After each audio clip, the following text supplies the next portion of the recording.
Hello, everyone. Welcome to the English Story Podcast. I'm Emily, and I'm really excited about today's episode because we're going to explore something that's incredibly useful in everyday English: phrasal verbs. These are verbs combined with one or more particles like up, down, or on.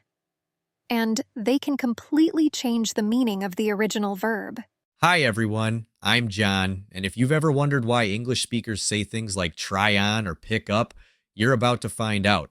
Phrasal verbs can be tricky because their meanings aren't always clear from the words themselves, but once you understand them, they're incredibly powerful tools for communication. Today, I'm going to share a story about my shopping adventures in Los Angeles. As we go through the story, listen for the phrasal verbs I use to talk about shopping. After the story, we'll break down these phrasal verbs, explain how they're formed, and discuss how you can use them in different situations. That's right, Emily. By the end of this episode, you'll have a better understanding of how to use phrasal verbs in your own conversations, especially when talking about shopping or other daily activities. So let's get started. Here's a story about one of my favorite activities: shopping. This time I was in Los Angeles, a city known for its great shopping options. Listen carefully to how I use phrasal verbs throughout the story. Last weekend, I decided to hit the shops in Los Angeles. I had heard about some great sales going on, so I thought it would be the perfect time to find some good deals. First, I headed to a large mall downtown. As soon as I got there, I started looking around to see what was on offer. I came across a beautiful dress that was exactly my style, so I decided to try it on. The dress fit perfectly, so I picked it up and headed to the checkout. While I was waiting in line, I saw a pair of shoes that I liked, so I decided to check them out as well. I ended up buying the dress and the shoes, and I was really happy with my purchases. After that, I went to a few more stores to see if I could find anything else I liked. I came across a great jacket that was on sale, but I wasn't sure if I should buy it. I thought about it for a while, and then I decided to put it back because I already had a similar one at home. Finally, I met up with a friend for lunch.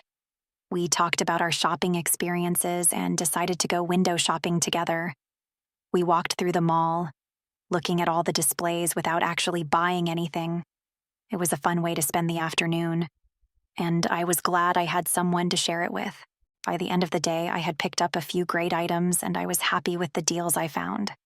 Shopping in Los Angeles was a great experience, and I can't wait to go back and do it all over again. That was a fun story, Emily. You used a lot of phrasal verbs that are really common when talking about shopping. Let's go over some of the key vocabulary and phrasal verbs from your story. Sure. Let's start with the phrase hit the shops. This means to go shopping. It's a casual way of saying that you're going to visit stores to look for things to buy. It's often used when you plan to go to several stores in one trip. Another important phrasal verb is look around. In the story, Emily said she started looking around to see what was on offer. Look around means to explore a place casually, seeing what's available, or just browsing. Right. I also used the phrase try it on. This is a very common phrasal verb used when you're putting on clothes in a store to see if they fit or if you like how they look on you. For example, I tried on the dress. Then there's pick up. In the context of shopping, pick up means to buy something, often casually or on impulse. For example, I picked up a few items means you bought them during your shopping trip. Another one is checkout. This can mean different things depending on the context. In shopping, checkout can mean to examine something to see if you want to buy it, like, I checked out the shoes. It can also mean to pay for your items, as in, I went to the checkout. And let's not forget put back.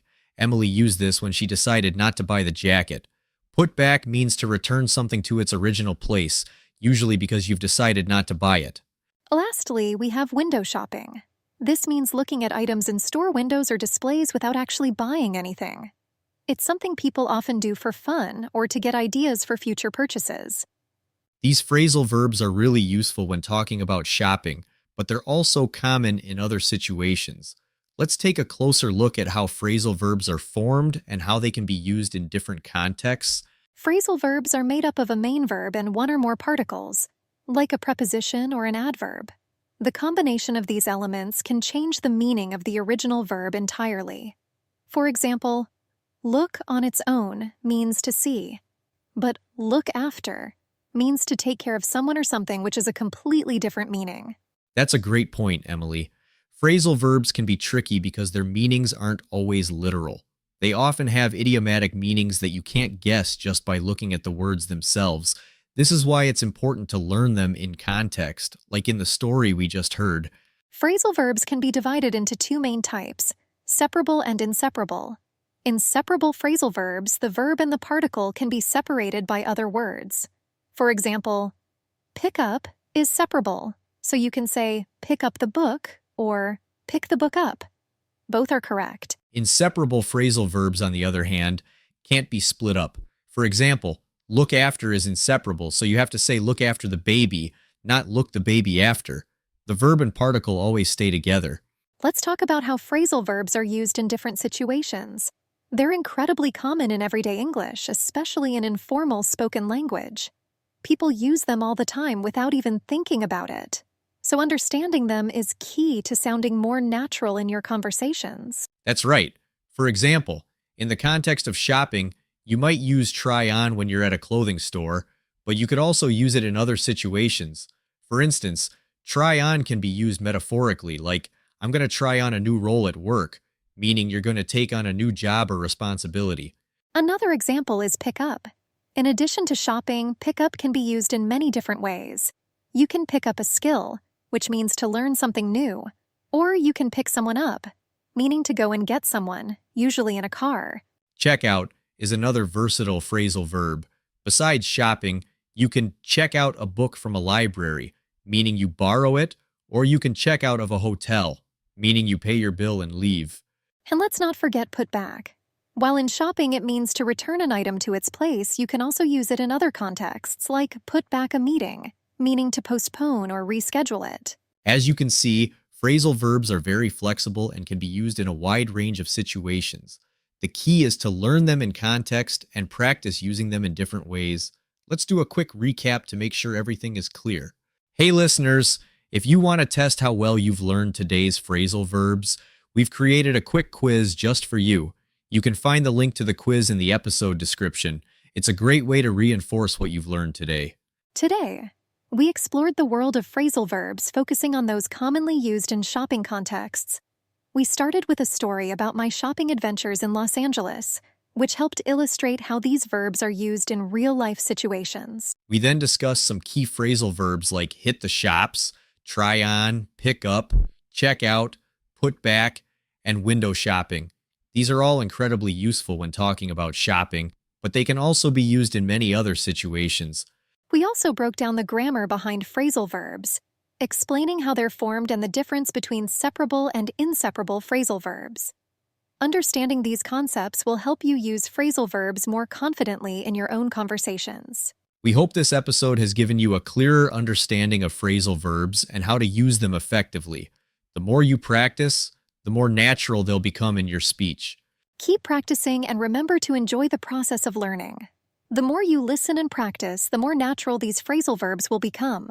Now that we've gone through the story and discussed phrasal verbs, it's time for you to test your understanding. We've prepared a short quiz that you can take at your own pace. Here's how it works. After the episode, head over to the description below for a link to the quiz. There, you'll find sentences with missing phrasal verbs, and your task is to fill in the blanks with the correct phrasal verbs we discussed today. It's a great way to reinforce what you've learned and see how well you understand these phrasal verbs. Don't worry, answers are provided at the end of the quiz, so you can check your work and see where you might need a bit more practice. Share your quiz results with us in the comments. We'd love to hear how you did and what you found challenging or interesting. Thanks for joining us today. Don't forget to subscribe to our podcast so you never miss an episode. We'd love to hear from you. Leave us a comment or a review and let us know what topics you'd like us to cover in future episodes. Bye for now. Happy learning. Goodbye, and see you next time on the English Story Podcast.